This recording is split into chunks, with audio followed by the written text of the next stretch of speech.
Iya, hal ini yang kemudian sekarang menjadi ramai diperbincangkan tidak hanya di media televisi saja online tapi juga di media sosial. Wah. Nah, ini dia. Segala Jadi macam ya, justru malah narasinya pun juga kemana-mana betul, informasinya narasinya gitu. justru jadi liar. Kita akan coba arahkan lagi fokus materi kasus ini. Kita akan bahas bersama dengan narasumber kami. Sudah hadir di studio ada Mbak Monika Kumalasari, pakar mikroekspresi. Mbak Monika, selamat pagi. Selamat pagi. Apa kabarnya? Mbak Maria, kabar baik. Waduh. Udah nggak asing lah kalau lihat Dapat Mbak lagi ya Monika. sekarang. Oke. Semangat nih Bu Terima Monika kasih nih ya kalau Mbak, udah selalu hadir di ada TV kasus-kasus besar seperti ini nih. Kalau misalnya ada kasus-kasus besar pun juga Ya. ini di wilayah Polres Metro Jakarta Selatan. Nah, ini dia nih. Ini sosok yang ini Narasumber juga nih. yang Kerap satu sekali ini nih. membantu awak media. AKP Nurmadewi, PLT Kasih Humas Polres Metro Jakarta Selatan. Selamat pagi, Bu Nurma. Halo, selamat pagi Mbak, Mas. Terima Sehat. kasih. Bu, Waduh. saya sebelum ke Bu Monika, saya perlu terlebih dahulu mengupdate ya Bu ya. Ya. Sejauh mana mungkin penanganan pihak kepolisian, penyidik dalam hal ini. Sebagaimana tadi kita sudah mendengarkan pernyataan dari Kapolres Metro Jakarta Selatan ya, Komisaris Besar Polisi Ade Arysyam. Ada penambahan satu tersangka baru atas inisial S ya Bu ya. Ini kalau boleh dijelaskan S ini perannya apa Bu, dan apakah hanya S? Karena pemberitaan yang beredar di luar sana ada sosok wanita juga di TKP. Ada kemungkinan Nah. penambahan tersangka lain tidak? Ya, jadi semua kasus yang kita tangani pasti kita dalami dengan barang bukti dan fakta-fakta saksi yang melihat dan mendengar. Ya. Kemudian kemarin sudah kita tetapkan satu kembali untuk tersangka yang semula dari saksi menjadi tersangka, gitu Mbak. Perannya apa si S ini? Jadi sebagai teman dekatnya dari tersangka, kemudian dia mengetahui apa yang akan dilakukan oleh tersangka pertama. Ya, jadi pertama dia aku mau gini mau itu. Nah, itu pun dia tahu. Kemudian dia mengikuti apa yang diperintahkan oleh tersangka pertama. Itu Mbak. Ya, yang diperintahkan apa Ibu? Ya, jadi misal kemarin kamu ikut saya ya, kemudian kamu nanti videokan. Nah, itu semua diikutin sama tersangka yang kedua. Itu yang menjadi jelas fakta yang ada, kemudian juga semua itu kita simpulkan bahwa dia juga bisa menjadi tersangka, kemudian kita tetapkan menjadi tersangka. Baik. Demikian Mbak. Sejauh ini Bu, dengan adanya dua tersangka ini, barang bukti apa saja yang sudah dikumpulkan dan juga dirilis kepada publik awak media? Ya, jadi barang-barang bukti yang kemarin kita kumpulkan yaitu dari sepatu, ya, sepatu yang menjadi alat untuk melakukan penganiayaan, kemudian juga ada HP untuk memvideokan, kemudian juga ada baju kaos yang dipakai oleh Sen, kemudian juga baju korban yang dilakukan waktu TKP, lanjut kemudian juga CCTV yang mengarah langsung terhadap penganiayaan yang dilakukan. HP yang disita sebagai barang bukti ini adalah HP yang kemudian merekam aksi keji tersebut ya Bu? Ya betul, itu jadi milik tersangka pertama. Milik tersangka atas nama Mario.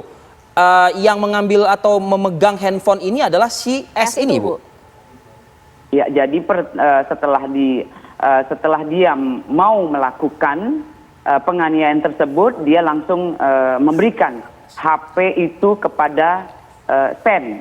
Nah, itu kemudian dia perintahkan untuk merekam itu, Mbak. Oke, baik. Pada saat kejadian kan memang tidak hanya tersangka pertama dan juga tersangka kedua berinisial S saja Bu ya. Ada beberapa orang lain di sana, termasuk juga seorang wanita yang kita juga sempat dengar juga inisialnya beredar juga di media massa dan juga di media sosial yang berinisial A tersebut. Sejauh ini update penelusuran dari pihak kepolisian seperti apa? Ya, kemudian kita ketahui bahwa saudari AG ya itu juga ada di TKP. Ya. Dari semuanya kita sudah memeriksa dari kesaksiannya, kemudian juga keberadaannya, melihat dan mendengar. Nah, itu semua juga kita sudah simpulkan. Kemudian dari penyidik juga masih mendalami apa-apa saja peran dari saudari AG itu di waktu kejadian.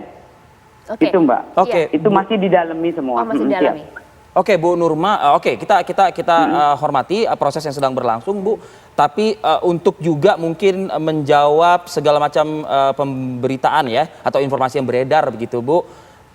AG ini berdasarkan yang beredar saat ini mengupayakan agar tersangka pertama Mario dalam hal ini bisa bertemu dengan korban David. Artinya ada semacam fasilitator atau mungkin juga upaya yang dilakukan oleh AG ini untuk membantu agar M ini bisa bertemu dan melakukan aksi penganiayaan tersebut. Benarkah Benar, demikian? Bu? Ya, jadi untuk itu mereka bertiga ya memang sudah bertiga dari mulai tersangka pertama, kedua, kemudian juga ada saudari AG Saksi yang berusaha untuk menemui korban waktu kejadian, sebelum kejadian. Nah itulah yang kita sekarang ini masih dalami. Semua masih didalami, kemudian kita kembangkan. Nah, itu yang menjadi tugas penyidik sekarang, Mbak. Ya, oke. Paling tidak, Bu, sejauh ini sudah memintai keterangan sejumlah saksi, kemudian juga ada 2 tersangka yang sudah ditetapkan.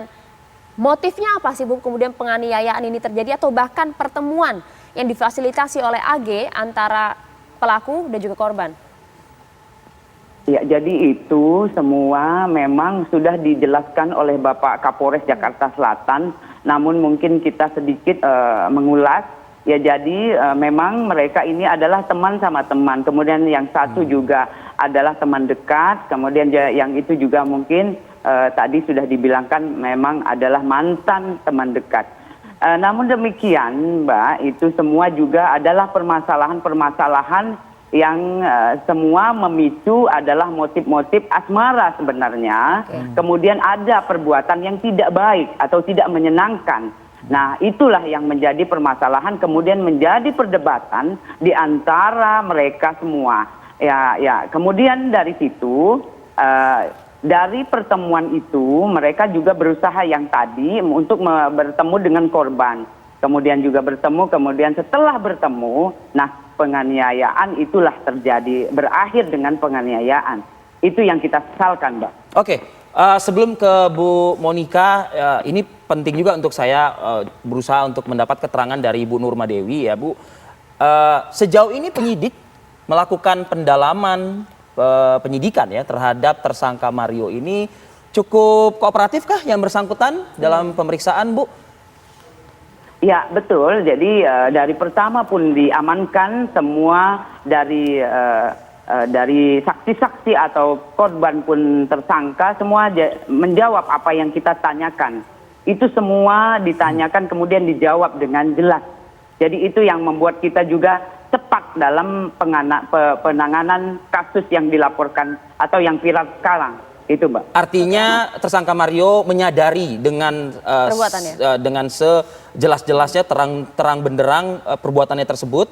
Ini kan terkait juga dengan adanya informasi beredar bahwa ada pernyataan dalam sebuah rekaman yang benar atau tidak itu saya akan tanyakan juga ke Bu Nurma Dewi.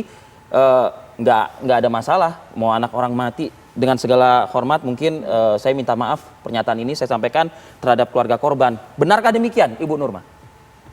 Ya, itu masih kita dalami. Nah, itulah dari pemeriksaan itulah yang kita harus betul-betul kita lihat fakta ya. Jadi memang setelah kita periksa, dia pun mengakui apa yang dilakukannya waktu terjadi penganiayaan. Itu. Jadi kita sudah kumpulkan semua. Oke. Itu. Oke, baik. Kalau begitu Bu Nurma, terima kasih informasinya. Mbak Monika tentu mengikuti juga mengenai kasus ini. Nah, apa yang bisa Mbak Monika baca sih, Mbak? Oke. Jadi gini, kita akan melihat ya bagaimana parenting style dari orang tuanya ini apakah diwujudkan dalam nonverbal atau bahasa gestur mikro maupun gesturnya, gitu ya. Oke. Jadi gini, kita mengenal ada 4 parenting style. Ini menurut studi dari seorang psikolog dari UC Berkeley ya. Yang pertama adalah orang tua yang akan stylenya itu adalah otoritarian.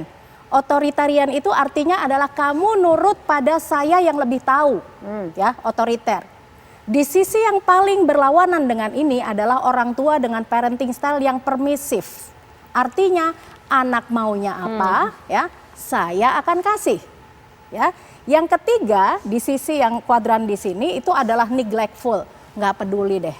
anak mau apa juga nggak peduli, ya. Terus kemudian ini yang paling disarankan adalah otoritatif, artinya anak diberikan tanggung jawab, ya, dia tahu konsekuensinya dari setiap perilakunya. Begitu. Nah, kalau kita lihat ada 4 parenting style ini, kira-kira Bapak RAT ini masuk yang mana? Nah, itu dia Mbak. Yang mana tuh Mbak? Kalau Yang mana? analisis dari Mbak Kalau Monica. Mbak Kalau Monica. kita lihat ada tampilan ya dengan mobil mewah, kemudian ugal-ugalan Motor gede. juga motor besar Betul. gitu ya. Sampai Sepertinya dengan kok- aksi dia menganiaya sekeji itu. Nah, terhadap terus korban. kemudian ketika dia menganiaya sekeji itu, dia bilang saya nggak takut. Ya. Ya, ini boleh diartikan kalau suara itu benar ya. Oke, Nah, ya. Itu yang kita ada konfirmasi. backingan di belakang. Berarti kalau kita lihat dari 4 parenting style Masuknya ini, masuknya kalau saya menilai itu adalah permisif. Artinya apa yang dikehendaki anaknya difasilitasi oleh orang tuanya. Jadi anak adalah menjadi center, Oke. ya, bukan dari orang tuanya. Nah, apakah tadi yang dari yang permisif ini terwujudnya sih sebetulnya dalam statement ketika Bapak RAT ini meminta maaf Secara gesture. secara Ya. gesturnya, ya. Nah, yang terlihat di sini ya adalah ekspresi dari udah pucat pasi, ya, kemudian ada fear atau ketakutan, ya. Ini Kalau ya? ini- Ini ya? Ya, Ya. pada saat Oke. video ini ya. Oke, siap. Pucat pasi dan ketakutan. Ada fear di sini. Nah, Dari intonasi suara juga Anda? dari intonasi suara juga karena dia pakai suara bawah. Oke.